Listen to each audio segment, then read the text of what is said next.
कोरापुट शहीद लक्ष्मण नायक medical college रे 24 घंटा भितर 6 रोगी मृत्यु को नहीं थमुनी विवाद कि कमुनी राजनीति। नर्स को भूल इंजेक्शन एभली मृत्यु को नहीं बोबाल परिस्थिति सृष्टि होईछि। एमकेसीजी और एससीबी रु आसीथिबा 5 जणिया टीम यार तदंत आरंभ करिसेंती।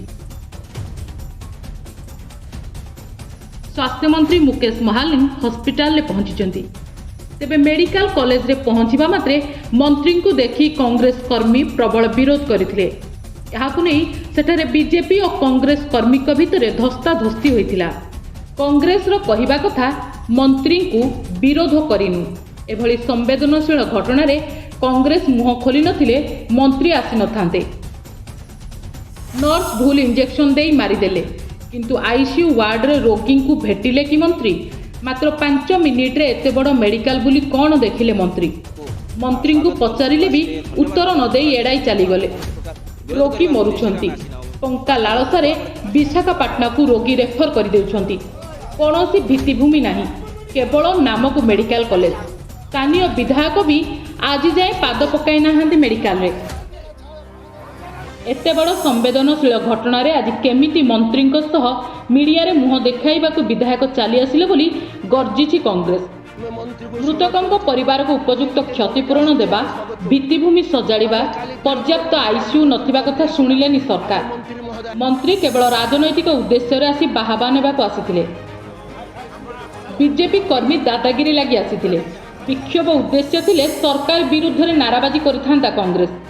निम्न मानर इंजेक्शन औषध दिया जाउछि। शव व्यवच्छेद लगी हजार हजार टंकार उत्कोच दिया जाउछि। ब्लड बैंक रे रक्त मिलुनी। शव बुहा गाड़ी लगी दलाली चली। मोबाइल देखि डाक्तर चिकित्सा करुछंती। आगकू काहाकू मेडिकल माटी मड़ाई देबुनी। मैं मंत्री को स्वागत करुछि। दुईटे कमिटी आसुछि, आमे स्वागत करुछु।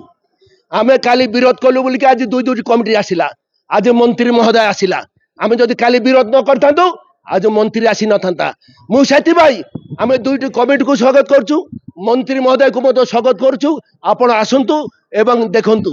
किंतु मु दुखर कथा आमे मंत्री महोदय को पचारलु जे सर आपण आईसीयू जाइथिले कि? जो आईसीयू रे 4टी पेशेंट मरछन्ते इंजेक्शन देकी। नर्स माने इंजेक्शन देकी मारिछन्ते 4 जण को आईसीयू रे। आपण से आईसीयू रे जाइथिले कि? आमे पचारलु मंत्री महोदय, किंतु मंत्री महोदय कौन सी उत्तर देले नहीं कि कौन सी मु जानी नहीं केतरा पेशेंट को से पचारे। से कौन बुझिले गोटे 5 मिनिट भितर एडा बड़ मेडिकल कॉलेज कौन बुझिले मंत्री महोदय? 5 मिनिट कौन मेडिकल कॉलेज देखाई गला कि? स्वागत करुचु। आसिले धन्यवाद मते दउचु राज्य सरकार को। आमे कौन से प्रकार विरोध करिवार उद्देश्य रे आमे आसीना। स्वास्थ्य मंत्री को आमर किछि गुडे प्रश्न थिला। जो गत दिन मानकरे जो माने पहर दिन भूल इंजेक्शन द्वारा मरिछंती से मानकु कोन क्षतिपूरण देबे? पुणी आईसीयू रो जो अव्यवस्था पड़िछि, आईसीयू रो अव्यवस्था को केमती संपूर्ण भाबरे ठीक करबे? आईसीयू को गले नाही। पुणी मंत्री जो आस्थिले एठी गोटे एजेंसी पड़ी, जो एजेंसी 15 वर्ष है पड़ी ना तार रिन्यूअल होची ना टेंडर होची। 3 मास 4 मास है सिक्यूरिटी एजेंसी दरमा ना प्रत्येक मास से धारणा रे बसुंती। जो स्टाफ माने रहिचंती जनकर प्रति 10 जन ड्यूटी करछंती। ए भलिया गुडाई समस्या अछि। आईसीयू केवल 8टा बेड अछि। तो आमे मंत्री को गुडाई जो आमर मौलिक असुविधा अछि ता ऊपर अवगत करिया पई चाहुतिले, किंतु मंत्री सुनिबा पई प्रस्तुत नाही। मंत्री केवल गोटे सौजन्यमूलक साक्षात्कार पई आस्थिले। आसी रोगी पाखे छिड़ा हेले। केवल सरकार राजनीतिकरण कर आस्थिले। जदि प्रकृत में मंत्री जदि अंतर सहित आसते किसी करने आईसीयू को परिभ्रमण जाते, आईसीयू को परिभ्रमण गले ना। एवं तांकर जो विधायक रही जो कर्मकर्ता रही से दादागिरी करने आसते। एठारे सृष्टि है निहाती गरीब लोक पेसेंट माने एठारे डेथ हो गले। एटा पई काली उच्च स्तरीय बैठक रहिबा कथा। आज मंत्री आछंती मेडिकल विजिट करबा पई। आमे शांतिर सहित मंत्री सहित कथा होबा पई चेष्टा कलु, किंतु तांकर विधायक एवं तांकर कर्मकर्ता धक्या मारी भितर पसिले। आमे स्वागत करछु। मंत्री इनक्वारी करबा निहाती जरूरी रहिछि, किंतु एठारे जो भूल ट्रीटमेंट हैला निहाती गरीब लोक मले एवं पेसेंट माने मले। आज डेट रे 6 जन काली आउरी मरिबे सीरियस अछंती। एथि पई राज्य सरकार दायी। स्वास्थ्य मंत्री सर्जरी और आईसीयू वार्ड को जाई समीक्षा करथिले।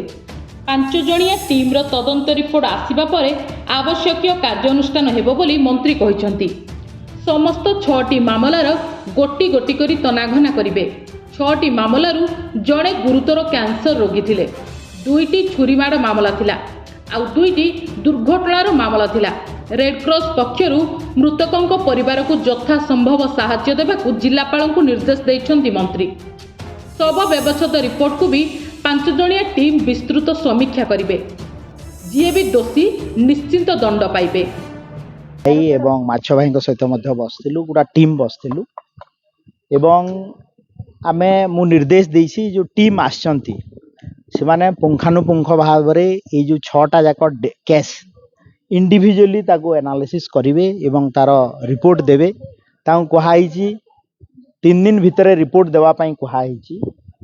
ତା ସହିତ ମୁଁ ଯାହା ପ୍ରାଇମା ଫେସି ଏବେ ରିପୋର୍ଟରେ ତାଙ୍କ ସହିତ ଅନୁଧ୍ୟାନ କଲାପରେ ଜଣାପଡ଼ୁଛି ଯେ ସେଥିରୁ ଗୋଟିଏ କ୍ୟାନ୍ସର କେସ୍ ଥିଲା 4th ଷ୍ଟେଜ୍ରେ, 2ଟା ଷ୍ଟେବିଂ କେସ୍ ଥିଲା, ଆଉ 2ଟା ଆକ୍ସିଡେଣ୍ଟ କେସ୍ ଥିଲା, ଆଉ ଗୋଟେ ଇଣ୍ଟେଷ୍ଟାଇନ୍ରେ ପ୍ରୋବ୍ଲେମ୍ ଥିଲା।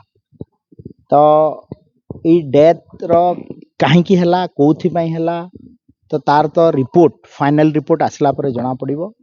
ଏବଂ ମୁଁ ନିର୍ଦ୍ଦେଶ ଦେଇଛି ଜିଲ୍ଲାପାଳଙ୍କୁ ଯେ ରେଡ୍କ୍ରସ୍ ତରଫରୁ ଯାହା ପ୍ରାଥମିକ ସହାୟତା ଦେବା କଥା ତାଙ୍କୁ ତୁରନ୍ତ ଦିଆଯିବ।